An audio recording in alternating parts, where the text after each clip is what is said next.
Oke lah, pada kesempatan kali ini Mimin akan kembali menceritakan sebuah film dari negeri Sakura. Nah, film ini dibintangi oleh tante-tante yang kenyal-kenyal dan gondala gandul. Mengisahkan seorang ibu rumah tangga yang mengalami hal yang sangat mengerikan sekaligus menyedihkan bersama keluarganya. Nah, apakah ia akan dapat melalui kisah pilu ini? Okelah, tanpa menunggu dihentikannya PPKM, yuk guys, kita kocok alur ceritanya.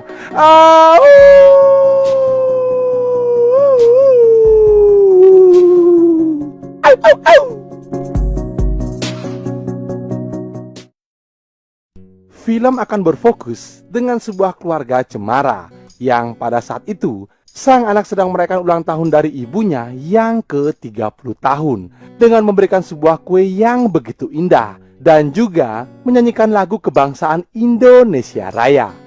Sang anak yang terlihat unyu-unyu dan imut ini bernama Natali, sedangkan sang ibu yang memiliki paras cantik dengan alis yang diukiri itu bernama Michiru Kujo. Nah, ini nih pasti nih para colikiawan sudah tahu ya.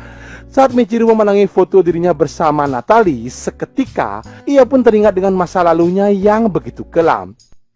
Diceritakan bahwa Michiru telah mengalami kejadian yang begitu amat sangat pahit. Nah, saat sang suami berangkat bekerja, ia pun dikejutkan dengan kedatangan makhluk yang tak kasat mata from the behind dan memaksa untuk menerobos ke dalam goa miliknya.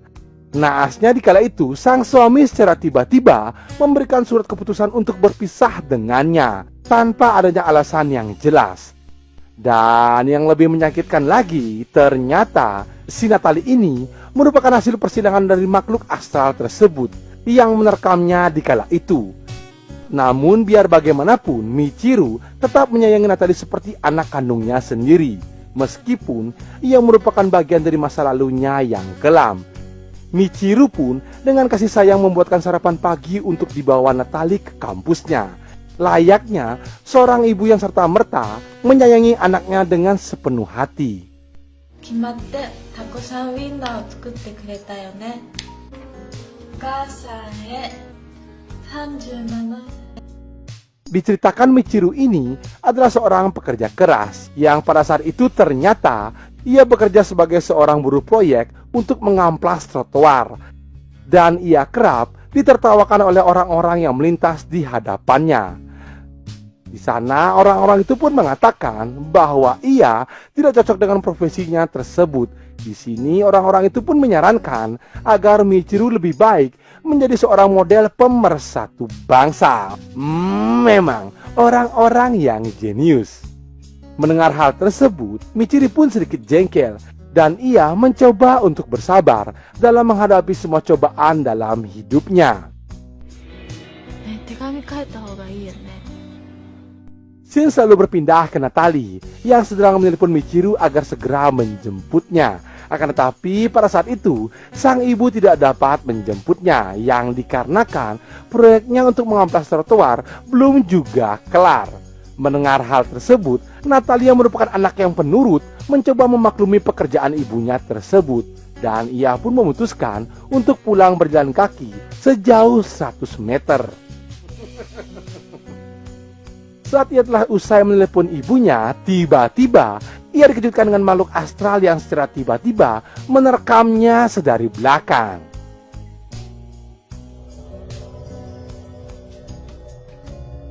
Nah, saat Natali telah sampai di rumah, sang ibu pun menanyakan mengapa ia pulang hingga larut malam.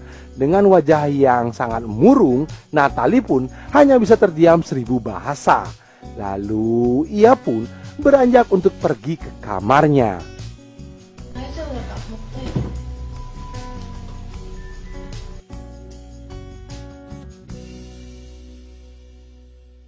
Keesokan pagi harinya, terlihat Michiru yang sedang mempersiapkan bekal untuk anaknya tercinta. Tak lama berselang, datanglah Natali yang akan beranjak untuk pergi ke kampus. Akan tetapi saat itu, Natali tidak bisa menutupi wajah murungnya. Merasa ada yang aneh, lalu sang ibu pun mempertanyakan apa yang telah dialami oleh Natali. Terlihat Natali sangat ketakutan dan masih saja berbohong kepada ibunya dengan mengatakan bahwa ia baik-baik saja. じゃあ行ってきます。はい、いってらっしゃい。この姿に私は嫌な予感がしていました。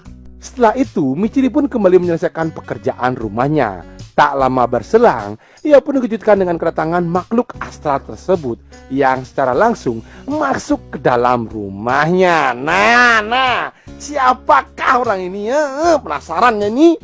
Ternyata makhluk astral ini adalah orang yang telah menghancurkan rumah tangganya dulu kala. Di sana makhluk terkutuk itu memperlihatkan handphone milik Natalie yang telah ia begal kemarin malam. Dari sini, Michiri pun memiliki sebuah firasat buruk bahwa penyebab dari anaknya murung selama ini disebabkan oleh makhluk terkutuk ini. Ternyata maksud dan tujuan makhluk itu kembali mendatangi Michiru adalah untuk mengajaknya mabar pusreng. Di sana Michiru pun berusaha untuk melawannya karena ia takut akan kembali turun rank ke master. Akan tetapi ternyata makhluk astral tersebut telah mencapai level maksimal beserta ia telah membawa item Blade of Despair. Dari sini dengan mudahnya ia dapat menceploskan batang singkongnya ke gua dari Michiru. Nah, kalah dia. Enak itu ya. Naniって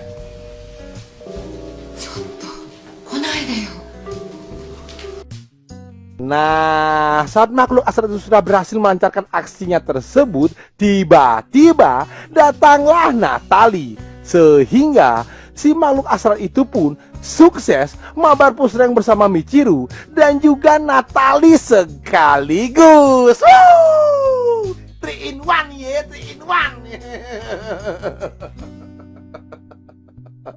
Aduh.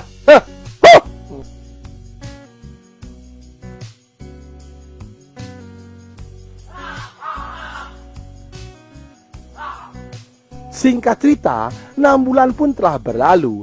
Michiri pun bersama Natalie kini telah memiliki momongan yang pada saat itu mereka ditampingi oleh si makhluk astral itu. Dan terlihat Michiru dan juga Natalie merasakan kebahagiaan yang sangat luar binasa. Sehingga film terkutuk ini pun diakhiri dengan senyuman manis mereka berdua. Wow!